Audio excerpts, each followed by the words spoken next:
entre otros en la licenciatura de Sociología y en el posgrado de Desarrollo Rural. Recibió un doctorado honoris causa de la Universidad Nacional de Córdoba en Argentina. Es autor de cerca de 30 libros, cerca de 300 artículos periodísticos de análisis y divulgación, y entre sus libros más recientes se encuentran El hambre de hierro,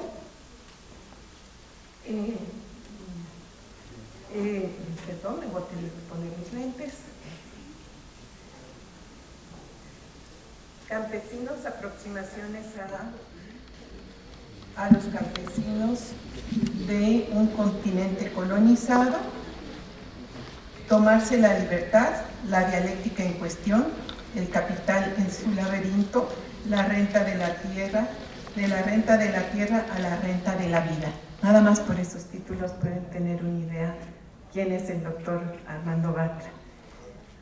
Él va a compartir con nosotros hoy una disertación que, como verán ustedes en su programa, tiene por título El campesinado mexicano y la agroecología, diferencias entre el norte y el sur. Bienvenido, doctor, gracias por estar aquí.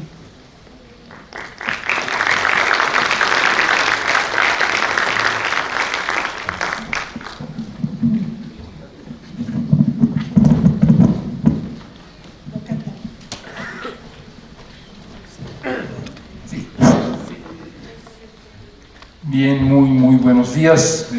Bueno, no tan buenos días, está lloviendo, pero creo que a la gente de banqueta nos perjudica la lluvia, pero al país le hacía falta la lluvia que creo que está cayendo en varias partes, entonces ojalá que siga lloviendo.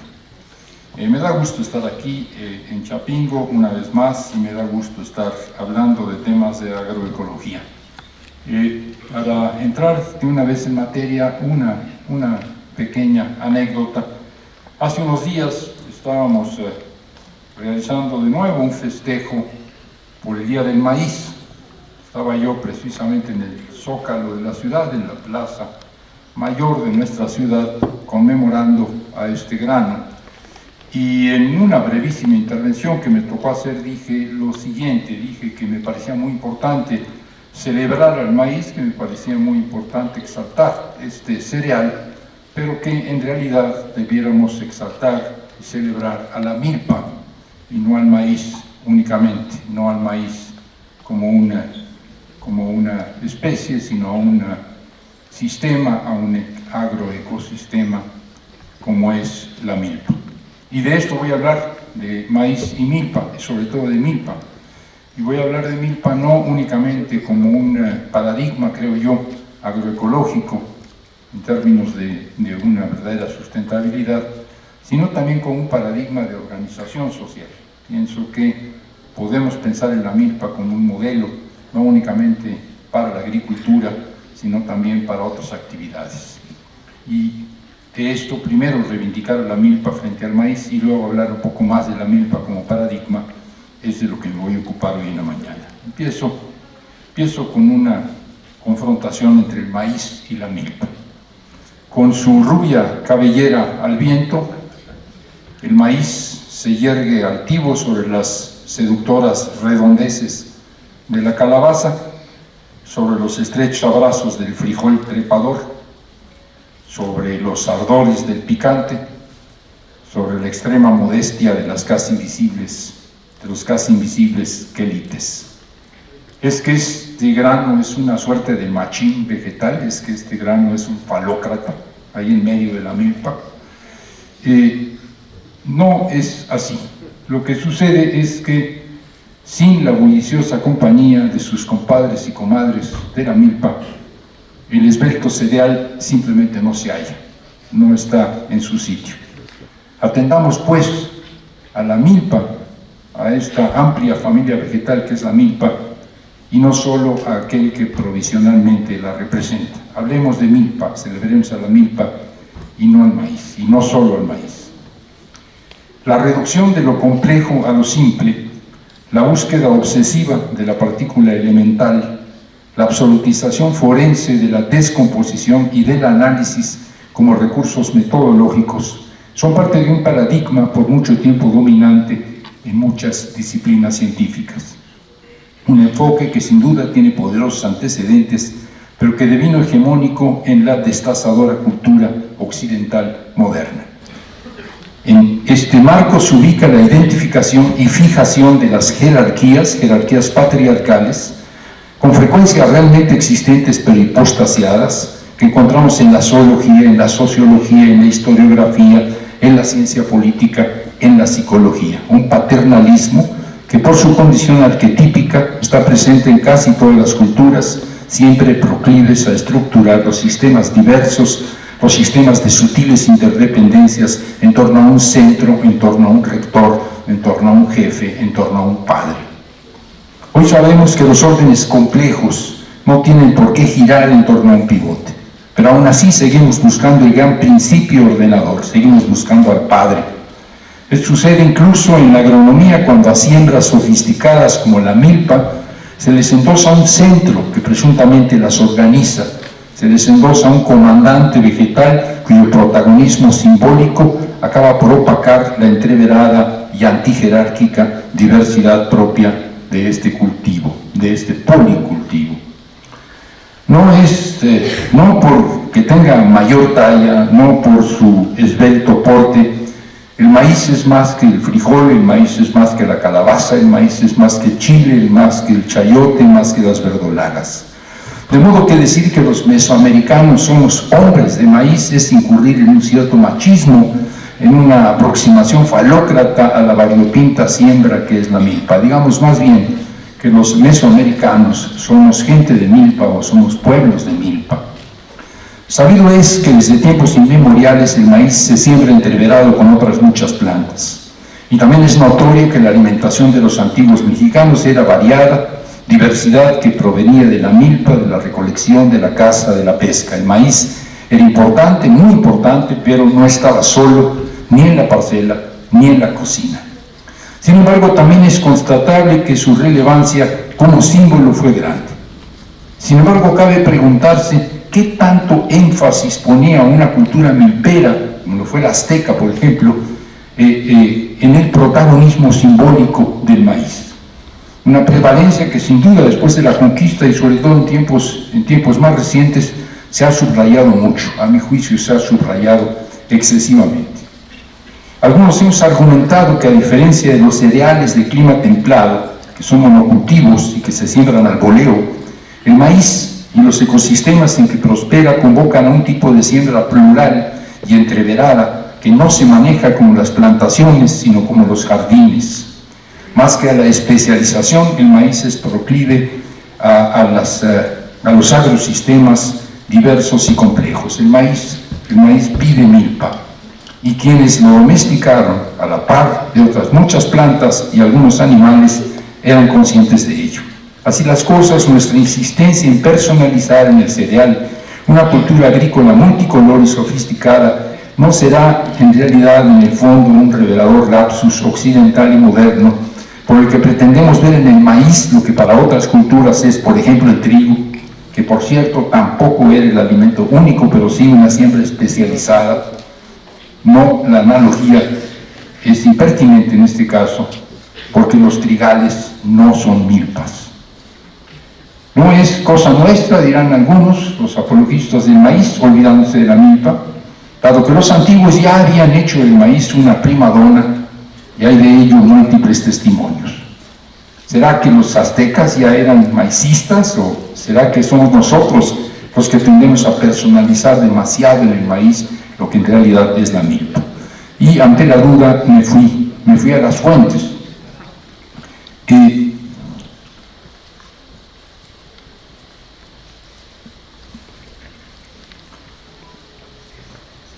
Por ejemplo, en los anales de Cuautitlán y en la historia de los antiguos mexicanos por sus pinturas, queda claro que los aztecas creían vivir en la edad del quinto sol, en el sol del movimiento, en Nahui-Olin, y aunque los anales no dicen expresamente cuál era su alimento, en la historia sí consta que los macehuales eran gente de maíz. gracias a que Quetzalcóatl sacó a la hormiga negra para que le mostrase el Tonacatépetl, el cerro de nuestro alimento, de donde éste tomó los granos del cereal y puso en la boca estos granos de maíz en los primeros hombres. Ahí está, dirían algunos, ahí está, somos hombres de maíz. Esto lo dicen los anales y lo dice la historia de los antiguos mexicanos, y lo dijo Miguel Ángel Asturias en un libro que así se llama, Los hombres de maíz. Pues sí y no, porque Tonacatépetl es el cerro de todos nuestros alimentos, de todos nuestros bastimentos, no solo del maíz. De ahí viene el maíz, sí, de 4 colores, pero también salen de ahí el frijol, sale de ahí el amaranto, sale de ahí la salvia. ¿Y qué hay con los ritos, entonces, con los ritos precolombinos? No hay duda de que en ellos se celebraba el maíz y a su diosa, Xilonen, en otros casos llamada Xicoquemecatl. Pero para saber realmente lo que ocurría en estas festividades, quisiera remitirme tanto a Sahagún como a Diego Durán, que tienen testimonios directos. Dice Sahagún, por ejemplo, en la Historia General de las Cosas de la Nueva España, que Xicoquemecatl era como Ceres, la diosa de la tierra y de la fertilidad, y que, cito a Sahagún, fue la primera que comenzó a hacer pan y otros manjares y guisados, además de que, dice, nos dio las hierbas medicinales. Sobre sus fiestas, que se hacían en las calendas del 4º mes, que se llamaba Hueytozotzin, dice que para prepararlas la gente iba a los campos de cultivo, y cito a Sahagún, de donde traían cañas de maíz y otras hierbas con las que adornaban la figura de la diosa, imagen a la que ofrendaban harina de chía, que ellos llamaban pinoli, maíz tostado revuelto con frijoles. Es verdad que el centro del ritual eran las mazorcas que traían guardadas para la semilla, y que muchachas vírgenes llevaban al altar, para que ahí se hicieran benditas. Pero de la multiplicidad de bienes agrícolas que de ella dependían no hay duda. Xicoquemecatl era la diosa de los mantenimientos del cuerpo para conservar la vida humana. Decían de ella que hacía todos los géneros del maíz, pero también todos los géneros de los frijoles, cualesquiera otras legumbres para comer, y todas las maneras de la chía. La diosa era pues la diosa de la milpa, no la diosa del maíz. Por su parte, Durán, en la Historia de las Indias de la Nueva España, también nos habla de la diosa Xicoquemecatl, ahí llamada con otro nombre, Tzalchisihuitl, perdón, mi náhuatl no es precisamente bueno, que quiere decir piedra preciosa, o Xilonen también, que era la diosa de las mieses y de todo género de simientes y legumbres que en esta nación tenían sustento. Y no quisiera extenderme demasiado en esto, simplemente enfatizar quizá que tan importante en términos rituales era el maíz para estos pueblos como el amaranto, como las alegrías que les decimos aquí en el centro del país nosotros. Del amaranto se hacía precisamente el cuerpo de algunos dioses, de amaranto se hacía el cuerpo de Huitzilopochtli, el cuerpo que después se repartía entre los fieles. El frijol era un importante también producto, y lo era finalmente, y no debemos olvidarlo, el pulque. El pulque, vino profano y sagrado que no podía faltar en ninguna fiesta. Se bebía ocli o pulque en la fiesta de Xhuitecutli, o en la de Omacatl, en la de Tlatecuin, en la de Opostli, en la de Esquitecatl, en la de Teotleco, etcétera, etcétera. Es decir, de hecho, en todas las fiestas, en todas las celebraciones se consumía pulque. Sahagún, por ejemplo, enumera lo que utilizaban en su alimentación los antiguos mexicanos y nos dice la siguiente lista que paso a leerles: maíz, claro, frijoles, cenizos, ají, tomates, calabazas, papas, acedos, chía, jícamas, zapotes, guayabas, anonas, mameyes, ciruelas, tunas, además, claro, del pulque. No tiene sentido reiterar entonces lo que ya sabemos, que los antiguos mexicanos consumían los diversos productos de la milpa y no únicamente maíz. Y si un pueblo milpero celebra la milpa, la representa, la canta, la baila, la invoca, la honra y hace sacrificios.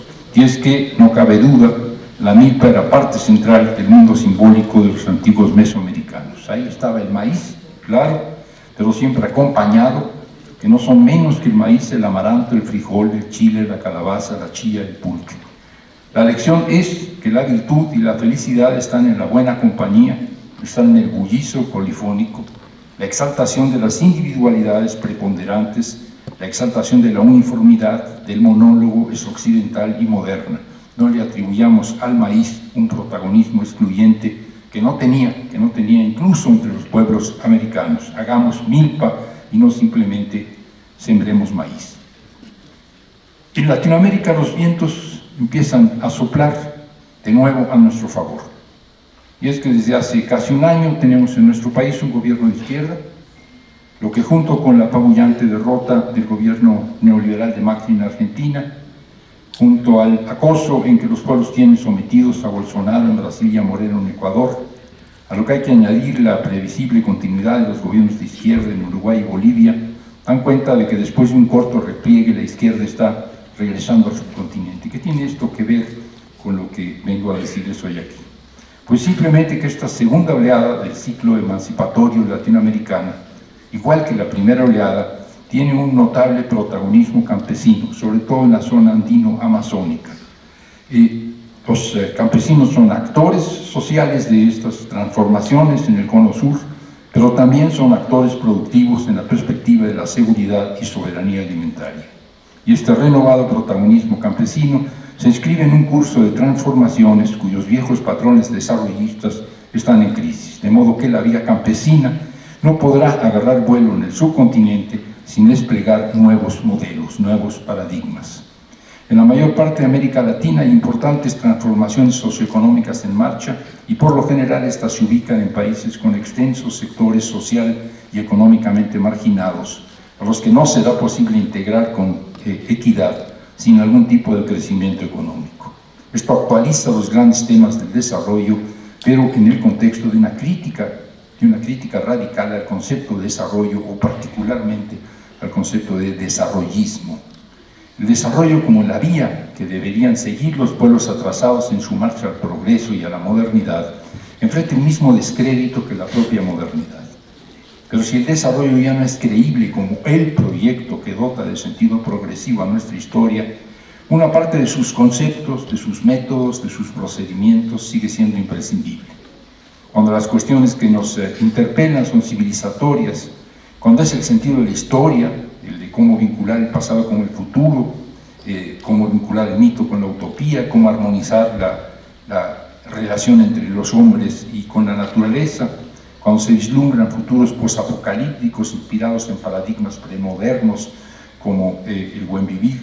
En los tiempos que corren, y vaya que corren, el desarrollo dejó de ser sustantivo para ser solo instrumental, una instrumentalidad que sin embargo no es poca cosa cuando nos movemos entre el posibilismo y la utopía y que puede resultar decisiva a la hora en que los sujetos del cambio se preguntan por los resultados tangibles de su esfuerzo.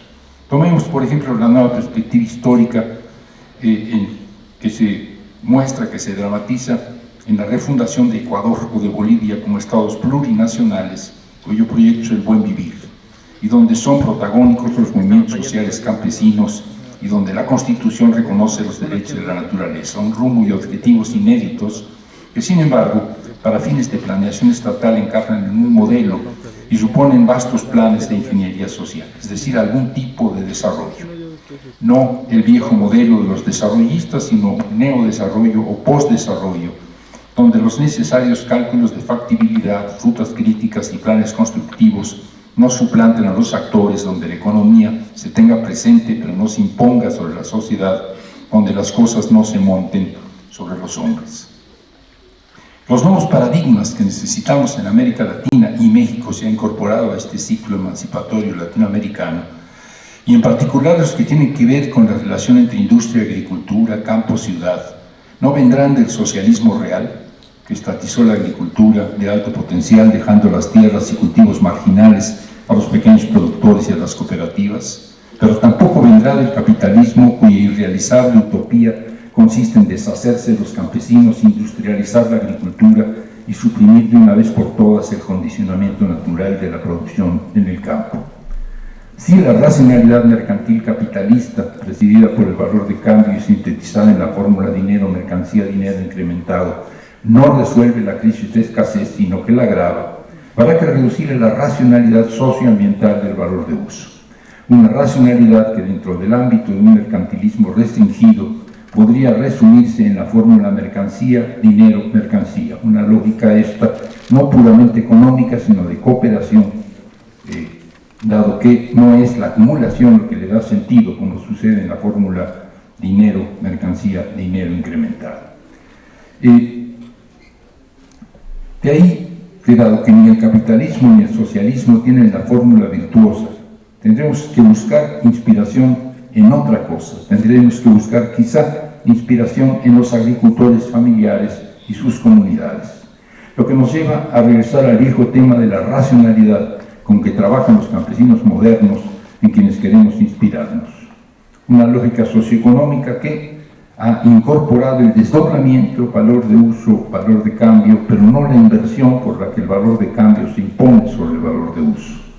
Porque los campesinos no rechazan la posibilidad de obtener excedentes e incrementar su patrimonio, pero siguen produciendo para vivir bien y no para ganar más.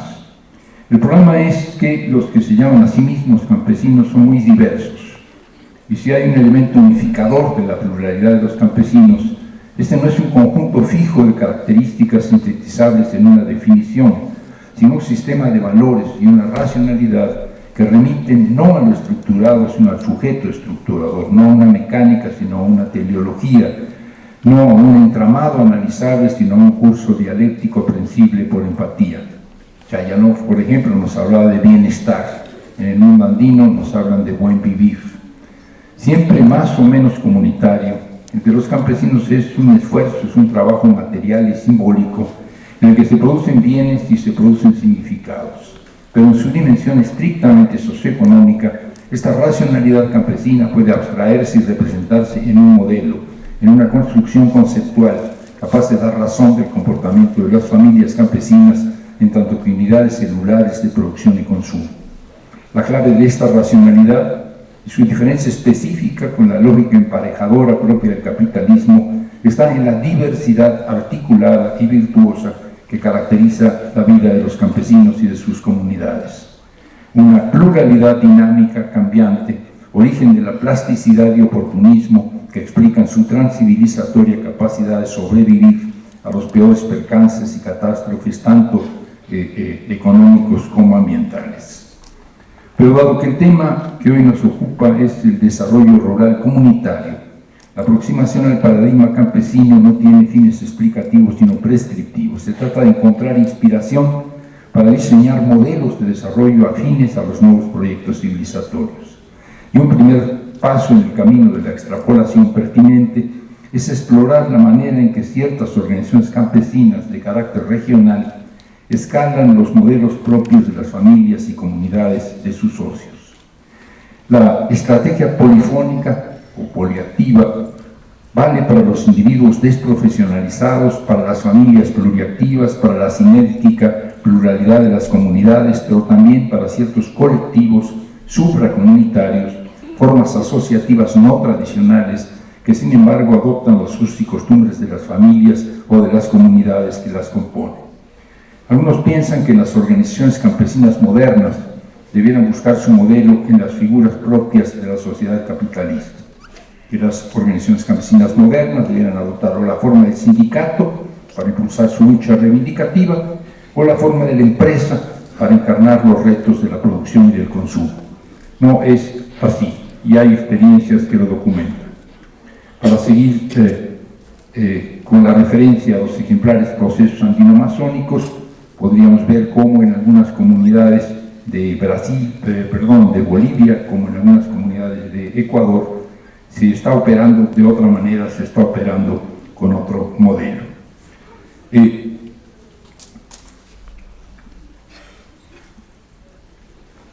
Que la condición de empresas asociativas para definir a las organizaciones económicas campesinas Es reduccionista y empobrecedora si lo que se busca es caracterizar a las organizaciones edificadas en las últimas décadas en el nuevo movimiento campesino mexicano. Lo pone de manifiesto la rica experiencia de la cooperativa Tzotzépan Titatanisque, fundada hace más de 30 años y que hoy agrupa campesinos náhuatl y totonacos de la Sierra de Puebla. Nacida de las luchas contra los altos precios de la alimentación, en particular del azúcar, la organización embarnece y se consolida en la medida en que es capaz de copiar y vender a buen precio la producción de café y de pimienta de los pequeños productores de la región. En el sentido, Tzotzépan funcionaría como una empresa, como una buena empresa capaz de sobrevivir a las inclemencias del mercado desregulado, muy difícil mercado en el caso del café. Pero lo que le da consistencia a la cooperativa y fuerza identitaria a su camiseta es que a lo largo de los años fue desarrollando diversas áreas de actividad, una diversificación productiva, tanto comercial como autoconsultiva, y tanto agrícola como agroindustrial y de servicios. Asesoría técnica, viverismo, mariposario, abasto de básicos, educación, formación técnica, comunicación popular, vivienda alternativa, ahorro y préstamo, recuperación de la lengua y de la diversidad biológica, y finalmente un sistema de salud. La Tzotzépan Titatanisque es emblemática, pero muchos otros agrupamientos campesinos marchan por el mismo camino. Y es que el modelo de la organización campesina no está en la empresa de los capitalistas, tampoco está en el sindicato de los obreros, sino que está mucho más en el modelo de la familia, en el modelo de la comunidad. No encuentro mejor forma de exponer la pluralidad solidaria como paradigma, no solo del postdesarrollo rural, sino de un nuevo orden civilizatorio que encauce las revoluciones en curso y dé salida a la crisis múltiple que nos atosiga, que emplear un símbolo, un símil, que además remiten a la matriz cultural del polimorfismo campesino mesoamericano. La solución a todos nuestros males está en lo que empecé diciendo. La solución está en hacer milpa. Hacer milpa quiere decir asumir esta como paradigma. Desmesurada, extravagante, excesiva, barroca, así se percibe la milpa desde el clasicismo simplón de un monocultivo que ve confusión, donde en realidad lo que hay es complejidad. En un sentido más profundo, la milpa es barroca, por cuanto sus partes, aun si heterogéneas, son inseparables del todo. Lo es también porque con el paradigma estético del que viene el concepto, la milpa no es uniforme, sino que adopta modalidades distintas según los lugares y según los tiempos.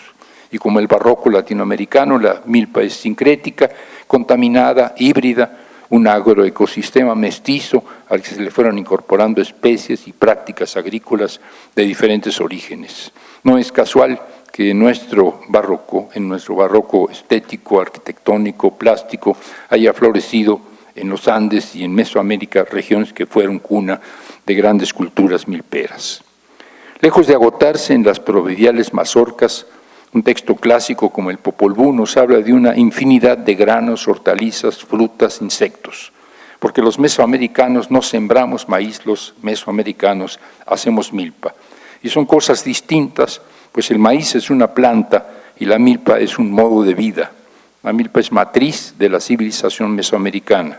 Si en verdad queremos preservar y fortalecer nuestra identidad profunda, no solo agroecológica, sino también socioeconómica, cultural, civilizatoria, debemos pasar del paradigma maíz al paradigma milpa, un concepto complejo que incluye al maíz, pero lo rebasa, diría yo, por la izquierda.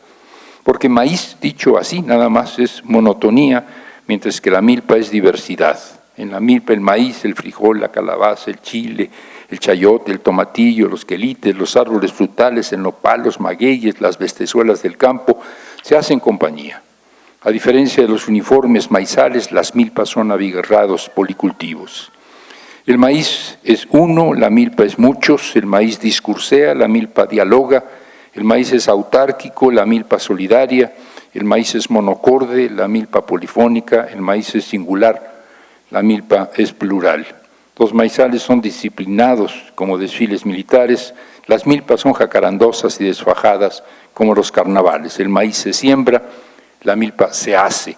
La milpa es un cultivo, el maíz es un cultivo, la milpa somos todos. Los mesoamericanos no nos distinguimos de los europeos en que ellos siembren trigo y nosotros maíz. porque a fin de cuentas entre un maizal y un trigal no hay tanta diferencia. Lo que nos distingue de los pueblos de climas fríos y templados es que ellos siembran granos y nosotros hacemos milpa. Ellos producen su alimento en plantaciones homogéneas, nosotros cosechamos las viandas y podemos en sistemas variopintos y entreverados. Hacer milpa es cultura, pero es un hecho cultural que resulta de un condicionamiento natural. Los ecosistemas de climas fríos y templados son poco diversos, a la vez que estables y resistentes a las perturbaciones, pues su biota está impuesta a los cambios extremos de temperatura. En cambio, los ecosistemas ecuatoriales son más diversos y, sin embargo, más frágiles, pues su biota no tiene que lidiar con las severas variaciones estacionales. Plausible estrategia de cultivo, la milpa es también paradigma de vida buena, compartido por muchos pueblos agrícolas, porque la forma en la que se produce el sustento, la manera en que trabajamos la tierra, es la forma en la que vivimos. Sin duda, la vieja Mesoamérica no era un Edén. Sin duda, los viejos mexicanos fueron imperialistas, pero también eran respetuosos de la diversidad cultural de los pueblos tributarios. Dice Alfonso de Zurita, los reyes mexicanos en todas las provincias que conquistaban dejaban los señores naturales de ella en sus señoríos y les dejaban sus usos y costumbres y la manera de gobierno. De modo que a la llegada de los españoles, por ejemplo, los aztecas entendían fácilmente que tuvieran que aceptar el dominio ahora de lo que para ellos era un imperio desconocido, pero no entendían que trataran de imponerles su forma de pensar, su forma de comer o sus dioses. El paradigma milpero como cosmovisión tradicional ha resistido más de 500 años al racionalismo occidental basado en la descomposición analítica, la causalidad lineal y las estrategias especializadas, porque el pensamiento de los pueblos originarios se mueve en un terreno distinto al pensamiento del invasor.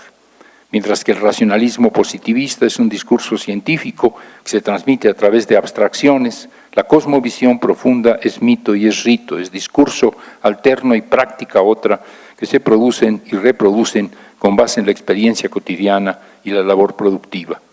Los saberes y haceres que hunden sus raíces en la tradición son una ciencia de lo concreto, que diría Lévi-Strauss, una ciencia no primitiva sino primera, no menos penetrante que las disciplinas académicas convencionales, una reflexión, siguiendo siempre a Lévi-Strauss, una reflexión salvaje que sigue siendo sustrato de nuestra civilización y que hoy, dice Lévi-Strauss, resulta liberadora por cuanto muestra los límites de la ciencia positivista.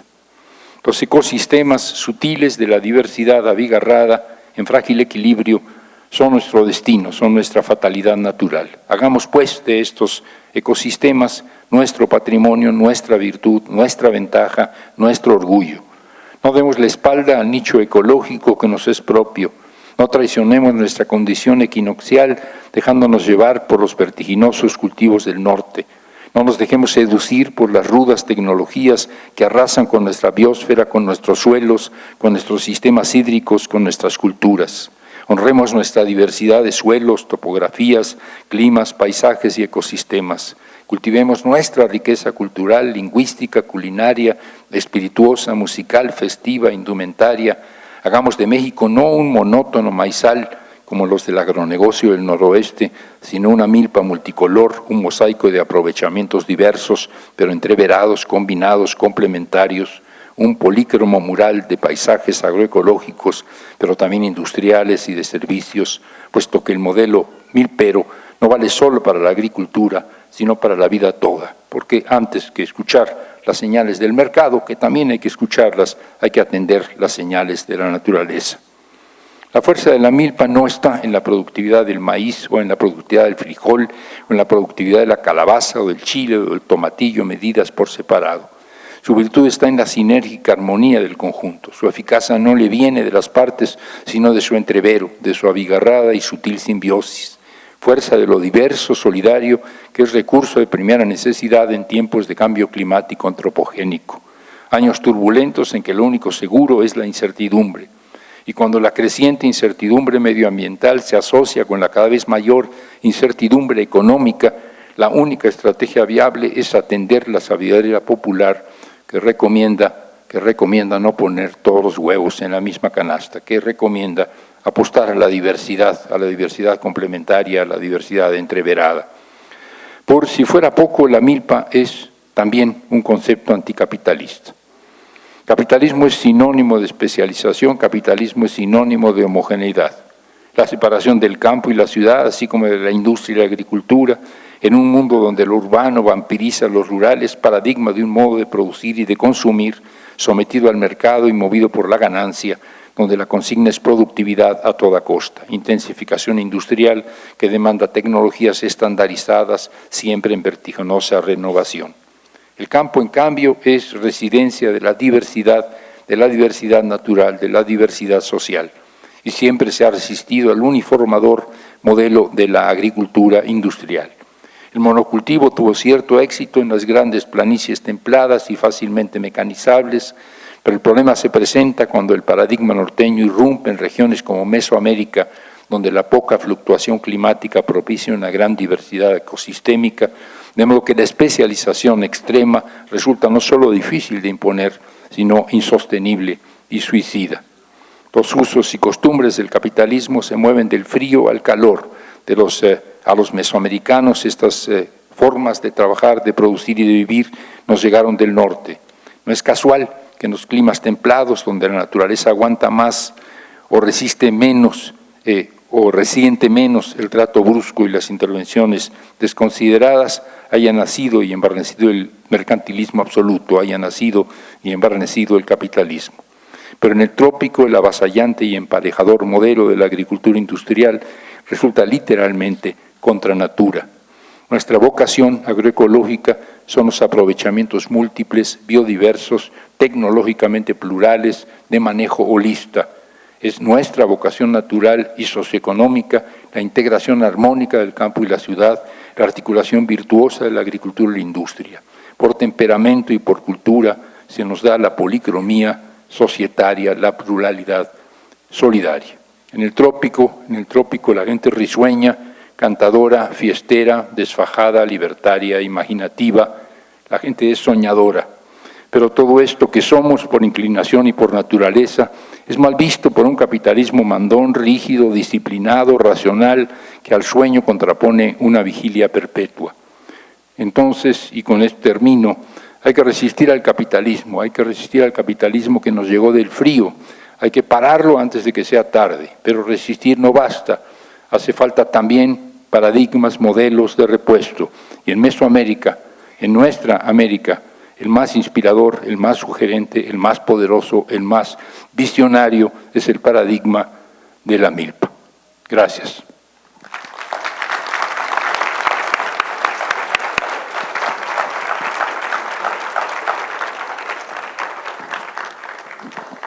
Gracias, doctor Armando Bartra. Cuando comencé comentando el currículum del doctor, decía que era un filósofo. Y nos ha demostrado con esta presentación precisamente este concepto filosófico de lo que viene siendo milpa y de por qué estamos aquí nosotros reunidos, productores, estudiantes, académicos, diversas organizaciones sociales, gente de por lo menos 20 estados de la República, aquí conversando y tratando de hacer milpa. Yo creo que muchos sentimos en lo profundo de nuestro ser que estamos tratando de colaborar en hacer milpa, en hacer una estrategia para el movimiento agroecológico mexicano que se contraponga al capitalismo depredador que ha acabado con nuestros ecosistemas, con nuestras economías, con nuestra seguridad alimentaria. Vamos a dar paso a algunas preguntas para el intercambio con el público, entonces los que gusten. Eduardo.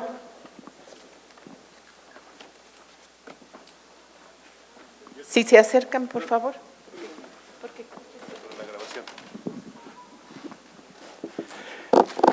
Primero agradecer la excelente plática y este discurso extraordinario del proceso filosófico de la agroecología nos llena de aliento, nos impulsa, nos promueve, nos mueve el tapete de la conciencia.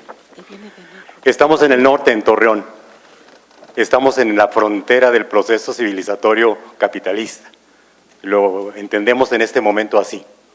Pero también vivimos ese proceso de la milpa, porque todavía no tenemos 15 años, ya tenemos más de esos 15 años. Entonces, ¿cómo regresar de una manera rápida a ese proceso? Porque ya no tenemos demasiado tiempo. Tal vez lo tenemos todo, pero antes del Holocausto tendremos que tomar las previsiones necesarias. Gracias, doctor Batres. La siguiente de una vez, ahí, que le hagan 3 preguntas. Sí. Buenos días. Yo quisiera hacer un comentario respecto a lo que está sucediendo, lo que ha venido sucediendo desde la famosa Revolución Verde, donde el concepto de milpa, que era precisamente esa variedad de especies, que eran alimento, era rito, era cultura, era religión, a los pueblos originarios. Se ha perdido, desgraciadamente, en la mayoría del país por esa Revolución Verde, donde lo que prevalece es justamente el maíz, los híbridos, obviamente que se producían antes kilos, ahora que son toneladas, para la alimentación de México, entre comillas. Este desarrollo de grandes superficies ha impactado también a los bosques, a las selvas, porque se han destruido recursos forestales para meter cultivos agrícolas, sobre todo ganadería, y se ha perdido ese concepto de integralidad del hombre como parte de la naturaleza y no como su conquistador. Ahora estamos viendo que las leyes que se han expedido de algunos lustros para acá están precisamente tratando de proteger ese desarrollo tecnológico que beneficia a las empresas transnacionales y que desgraciadamente con los gobiernos cómplices de este despojo que se está haciendo de lo que son los maíces, no solo los maíces, sino todos los otros cultivos que están asociados, y no solo en la parte agrícola, sino también en la parte forestal. Ha habido un saqueo de especies agrícolas y forestales de una manera verdaderamente escandalosa, y los gobiernos protegiendo o haciendo, volteando para otro lado. ¿Qué se propondría o qué propondría usted que pudiéramos hacer o que se pudiera hacer como sociedad para lograr cambios importantes que por un lado permitan que siga produciéndose los alimentos, pero que no siga este desastre bioclimático y que está ocasionando que dependamos cada vez más de empresas extranjeras?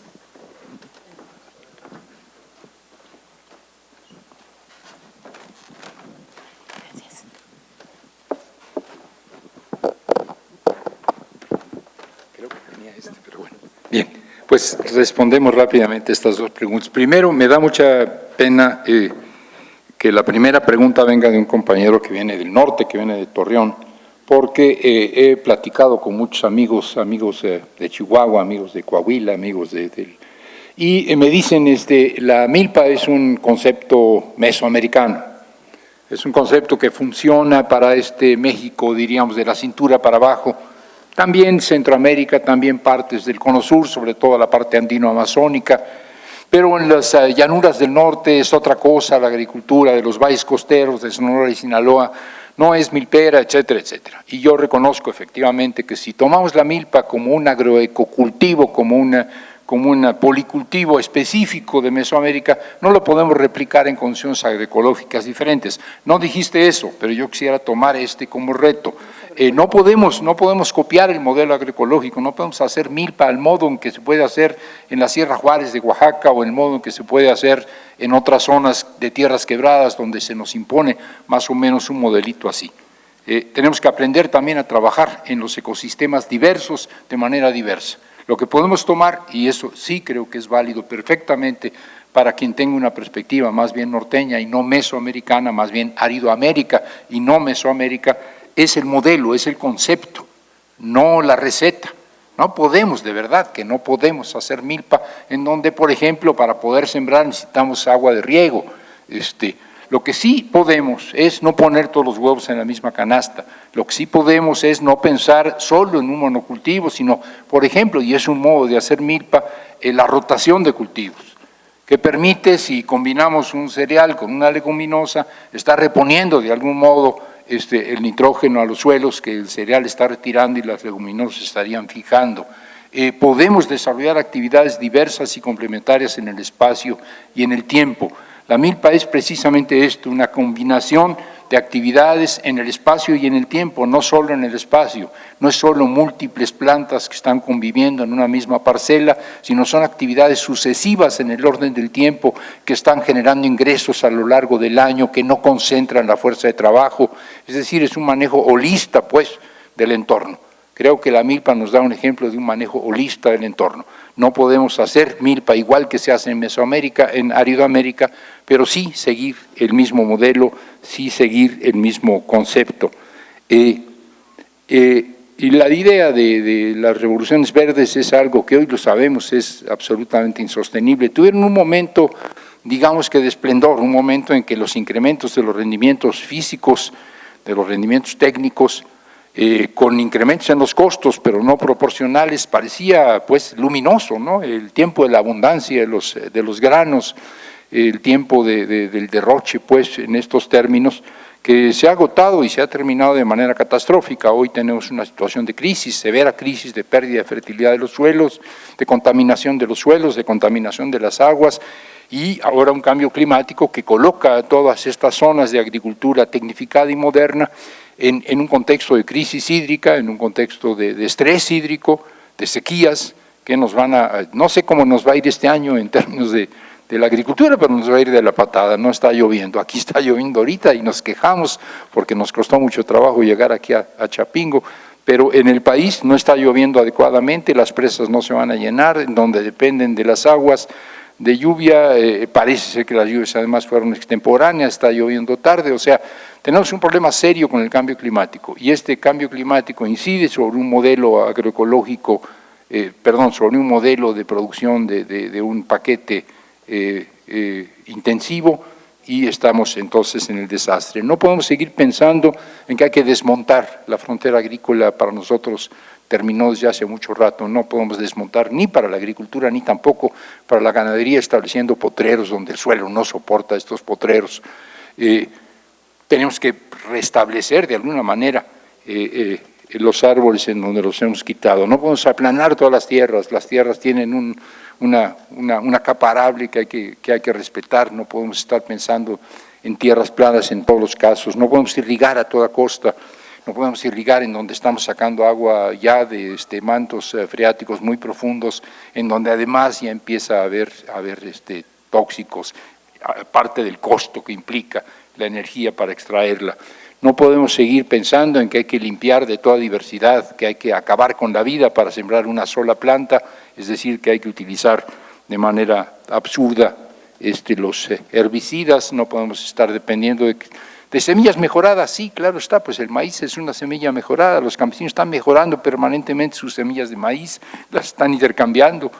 Cuando dicen en Tlaxcala, híjole, este año no llovió, pero afortunadamente no se perdió toda la cosecha.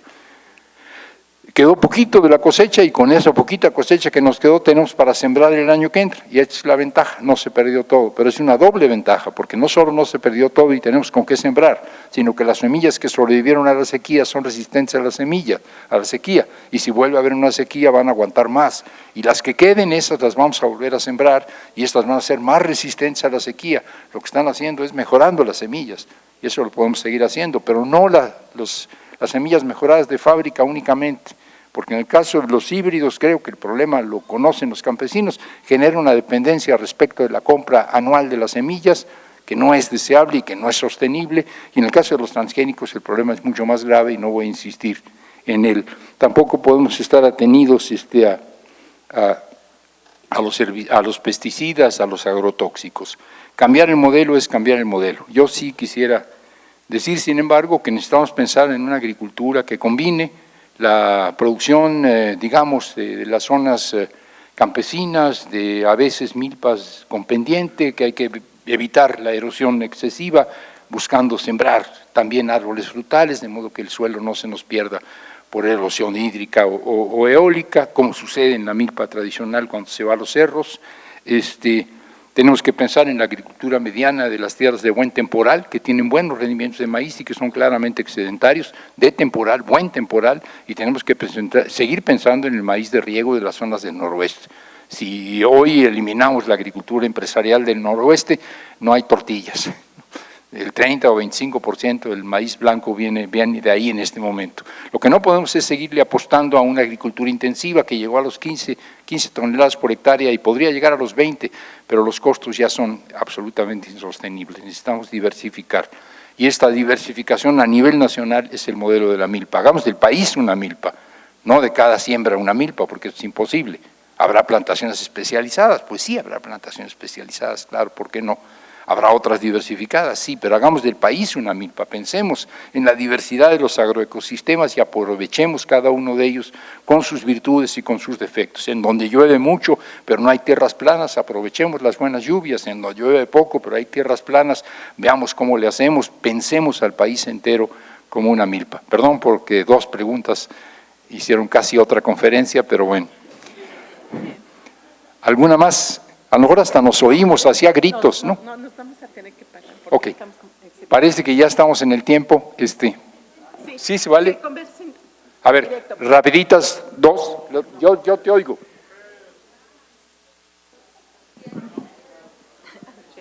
No se oye. Rápido.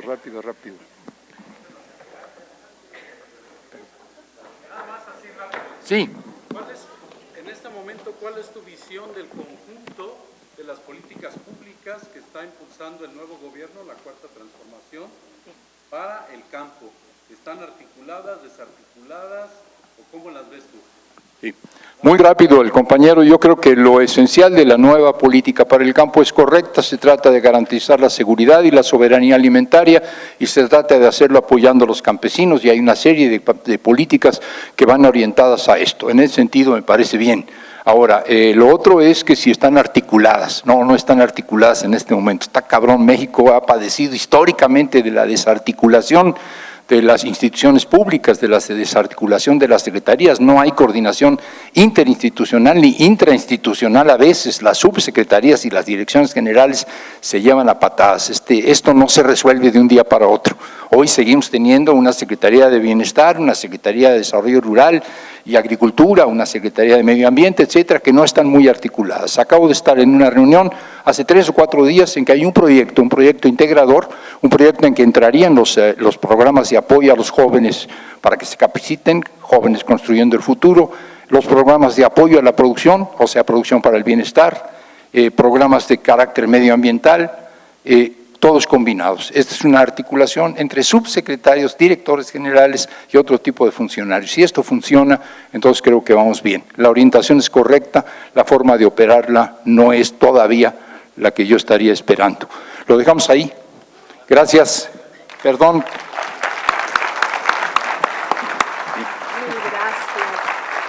Mil gracias, doctor.